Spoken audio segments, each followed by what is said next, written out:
बघू शकता तांब पितळेची मी भांडी घेतलेली आहे, ती बिफोर किती खराब झालेली आहे आणि आता आपण जी घरगुती पावडर बनवली आहे ती फक्त आपल्याला अगदी घासायची आहे आणि त्यावरती जे काही डाग आहे, जी त्यांची चमक गेलेली आहे ती संपूर्ण वापस येते। रिझल्ट अगदी तुमच्या समोर आहे। आफ्टर कंडिशन बघू शकता, तुमच्या समोर मी धुती आहे। डाग वगैरे सगळे त्या तांब पितळाच्या भांड्यावरचे जातात। तांब पितळच नाही तर स्टील ॲल्युमिनियम भांडी सुद्धा ह्या पावडरने अगदी चमकायला लागतात।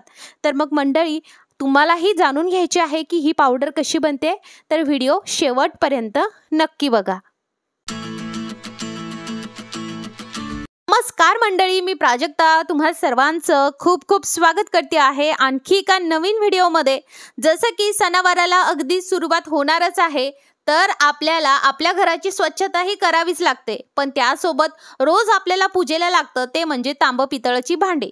त्याचबरोबर आपल्या घरामध्ये अशीही काही भांडी असतात तांब पितळाची, जी की आता आपण आपलं घर स्वच्छ करतोय त्यामुळे आपल्याला घासावी लागतात। मग अशा वेळेस आपण मार्केटमध्ये जाऊन पावडर आणतो, स्प्रे आणतो, पण त्याचा फारसा एवढा काही फायदा होत नाही आणि केलं की लगेच त्याच्यावरती काळपट थर जमा होतो। मग अशा वेळेस जर तुम्ही ही घरगुती पावडर एकदाच बनवून ठेवली तर तुम्हाला बिलकुल बाहेरून मार्केटमधनं पावडर किंवा स्प्रे आणायची गरजच नाही। चला आपण ही पावडर कशी बनवायची ते बघूयात। ही पावडर तुम्ही जास्त क्वांटिटीमध्ये सुद्धा बनवून ठेवू शकता। मी इकडे घेतलेले आहे बेसन पीठ 3 मोठे चमचे। पोह्याचा चमच्यानेच मी जे काही मेजरमेंट घेणार आहे ते यामध्ये सांगत आहे तुम्हाला याच्या व्यतिरिक्त तुम्ही काय घेऊ शकता तेही मी तुम्हाला समोर सांगणार आहे। इथे 3 चमचे बेसनासाठी आपण 2 मोठे चमचे, त्याच एका चमच्याने 2 मोठे चमचे मीठ घेत आहोत।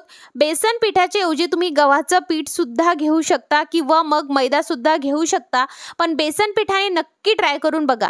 त्यानंतर 2 मोठे चमचे आपल्याला वॉशिंग पावडर इकडे घ्यायचं आहे। वॉशिंग पावडरच आपल्याला इकडे लागणार आहे, कारण आपण पावडर बनवत आहोत। लिक्विड जे डिशवॉश असतं ते आपल्याला घ्यायचं नाही आणि हे व्यवस्थितरित्या आपल्याला मिक्स करायचं आहे।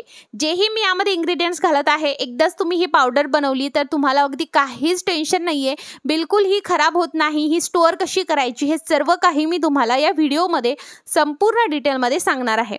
आता यामध्ये आपण घालत आहोत चौथा इन्ग्रेडियंट, तो म्हणजे सिट्रिक ॲसिड, ज्याला मराठीमध्ये लिंबू सत्व म्हटलं जातं। आता हे लिंबू सत्व 2 फॉर्ममध्ये भेटतं, एक म्हणजे साखरेसारखं क्रिस्टल फॉर्ममध्ये आणि एक म्हणजे असं आपल्याला पावडर फॉर्ममध्ये भेटतं। तुम्हाला जेही मिळेल ते तुम्हाला इकडे घ्यायचं आहे आणि पावडर फॉर्ममध्ये असेल तरी तुम्हाला 2 मोठे चमचे घालायचे आहे आणि साखरेच्या फॉर्ममध्ये असेल किंवा क्रिस्टल फॉर्ममध्ये आपण त्याला म्हणतो तरी 2 मोठे चमचे घालायचे। त्यानंतर तुम्हाला इकडे घालायचे 2 मोठे चमचे बेकिंग सोडा। बेकिंग सोडा नसेल इनो घेतलं तरी चालेल, पण बेकिंग सोड्याऐवजी बेकिंग पावडर घ्यायचं नाही आणि बेकिंग पावडर तुमच्याकडे असेल तर 1 चमचा इथे तुम्हाला ॲडिशनली बेकिंग पावडर टाकायचं आहे, पण ते ऑप्शनल आहे, नाही टाकलं तरीही चालणार आहे। आता ही पावडर आपल्याला काही मिक्स वगैरे करत बसायचं नाही, सरळ आपल्याला घ्यायचं आहे मिक्सरचं भांडं। आता याला तुम्हाला बाहेर मार्केटमध्ये जसे पावडरचा कलर असतो तसा कलर द्यायचा असेल तर रेड कलर तुम्ही टाकू शकता, पण घरगुती बनवतोय त्यामुळे मी कलर वगैरे यामध्ये काहीच टाकत नाही आहे आणि आपल्याला हे एकदा मिक्सरमधून काढून घ्यायचं आहे। आता बघा, बऱ्याच जणांकडे जर सिट्रिक ॲसिड नाही भेटलं तर इकडे सिट्रिक ॲसिड तुम्हाला बिलकुल घ्यायचं नाहीये आणि त्याच्याऐवजी तुम्हाला काय घ्यायचं हे समोर सांगते, पण जे बाकीचे आपण इन्ग्रेडियंट्स घेतले ते सर्व काही तुम्हाला यामध्ये टाकायचं आहे आणि सिट्रिक ॲसिड ऐवजी तुम्हाला नंतर काय वापरायचे ते मी तुम्हाला समोर जेव्हा ते वापरायचं तेव्हा सांगणार आहे। बघा, एकदम फाईन पावडर झाली आहे। सिट्रिक ॲसिड आपण क्रिस्टल फॉर्ममध्ये घेतलं होतं तर ते व्यवस्थितरित्या यामध्ये त्याची पावडर झालेली आहे आणि तुम्ही हे आता एअरटाईट कंटेनरमध्ये स्टोअर करून ठेवू शकता। बाहेर हे महिनाभर याला काहीच होत नाही, पण आपण बेसन घेतलंय त्यामुळे जाळी लागू शकते। मग अशा वेळेस तुम्ही ही पावडर डायरेक्टली फ्रीजमध्ये साठवून ठेवू शकता, तिला वर्षभर सुद्धा काहीच होत नाही। पावडर आपली तयार झाली आहे। चला आता याचा वापर कसा करायचा ते बघूयात। जेवढे तुमचे तांब पितळाची भांडी आहे, जेवढी पावडर तुम्हाला लागणार आहे तेवढी काढून घ्यायची आहे। मला इकडे 4 भांडे घासायचे, त्या हिशोबाने मी 3 मोठे चमचे इकडे ही पावडर घेतलेली आहे। आता ही पावडर सुद्धा तुम्ही 2 वेगळ्या फॉर्ममध्ये सुद्धा किंवा 2 वेगळ्या पद्धतीने सुद्धा वापरू शकता। ते कसं ते सुद्धा सांगते। आता इथे पाणी टाकून आपल्याला हे थोडंसं डायल्यूट करायचं। जसं आपण यामध्ये पाणी टाकतो तसं हे फसफसायला लागतं, कारण आपण जे यामध्ये टाकलेत इन्ग्रेडियंट्स त्यांची एकमेकांसोबत रिॲक्शन व्हायला सुरुवात होते आणि अगदी हे फसफसायला लागतं। आता बघा, ज्यांनी पावडरमध्ये लिंबू सत्व घेतलं नाही, ज्याला आपण सिट्रिक ॲसिड म्हणतो, त्यांनी इथे एक लिंबाचा रस पूर्ण पिळून टाकायचा आहे आणि तुम्हाला यामध्ये पाण्याचा वापर करायचा नाही। जे काही तुम्हाला ही पेस्ट बनवायची ती लिंबाच्याच रसाने बनवायची आहे आणि ते तुम्हाला लिंबाचा रस घ्यायचाच घ्यायचा आहे, नाहीतर भांडे निघणार नाही।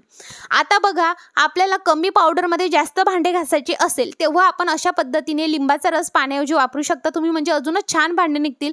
किंवा मग पाण्याचा वापर करून तुम्ही घासणीचा वापर करून हे व्यवस्थित साफ करू शकता।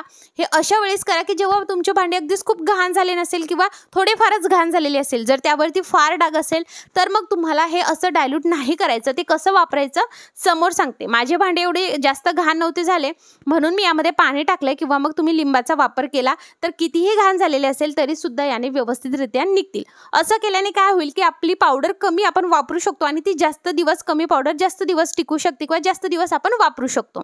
आता जर खूपच डाग झाले असेल तर सरळ काय करायचंय, पावडर घ्यायची आहे आणि पावडरनं घासायचं ना, तुम्हाला घासणीची गरज ना कशाची।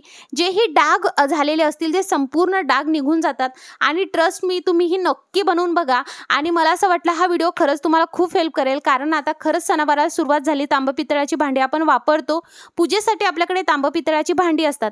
आता जर तुम्हाला पूजेची भांडी वगैरे ही घासायची असेल आणि तुम्हाला वाटलं की नाही आम्हाला ॲसिड वगैरे नाही वापरायचं, मग अशा वेळेस तुम्ही काय करू शकता की तुम्ही यामध्ये जे सिट्रिक ॲसिड आहे, जे तुम्हाला असं वाटू शकतं ॲसिड आहे किंवा बेकिंग सोडा तुम्ही वापरत असणार तर अवश्य वापरा, पण नसेल वापरायचं तर मग सगळे ते दोन स्किप करून तुम्ही इकडे लिंबाचा वापर करा आणि ही जे काही तुमची पूजेची भांडी आहेत ते सुद्धा तुम्ही स्वच्छ करू शकता। बघता बघता इकडे बघा, आता मी हे स्वच्छ तुम्हाला धुवून दाखवते। खूप छान पद्धतीने भांडे निघतात, एकदा नक्की करून बघा। आणि असं काय नाही की आपण ह्या पावडरनं हे घासलं की लगेच ही भांडी जी आहे पुन्हा खराब होतील, बिलकुल असं होणार नाही। याला बिलकुल लवकर काळपट थर येणार नाही। तुम्ही नक्की बनवून बघा। आणि जी बाहेरून आपण मार्केटमधनं पावडर आणतो ती पावडर जर आपण हाताने करायला घेतलं तर आपल्या नखामध्ये पूर्ण काळपट थर हा साचतो, त्याचबरोबर आपल्या हाताला सुद्धा आग होते आणि आपल्या हाताला जर जाळं असेल तर त्या जाळ्यामध्ये सुद्धा बिलकुल ते काळपट असा थर पूर्ण जाऊन बसतो। पण याने असं काहीच होणार नाही, तुम्ही हाताने जरी केलं तुम्हाला बिलकुल इरिटेशन होणार नाही, काहीच होणार नाही। खूप छान पद्धतीने आपण घरगुती पद्धतीने हे बनवलेलं आहे।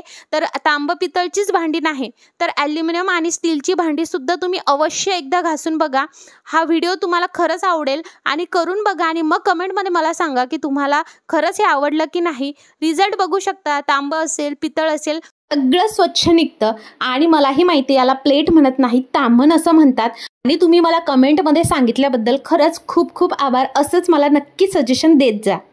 आवडतं हा व्हिडिओ तुमच्या मित्रपरिवारासोबत नक्की शेअर करा, कारण सगळ्यांना या व्हिडिओची खरंच खूप गरज आहे। आणि हा व्हिडिओ बघितल्याबद्दल खूप खूप आभार। फेसबुकवर बघत असणार लाईक करा, फॉलो करा, स्वतःची काळजी घ्या। चला बाय।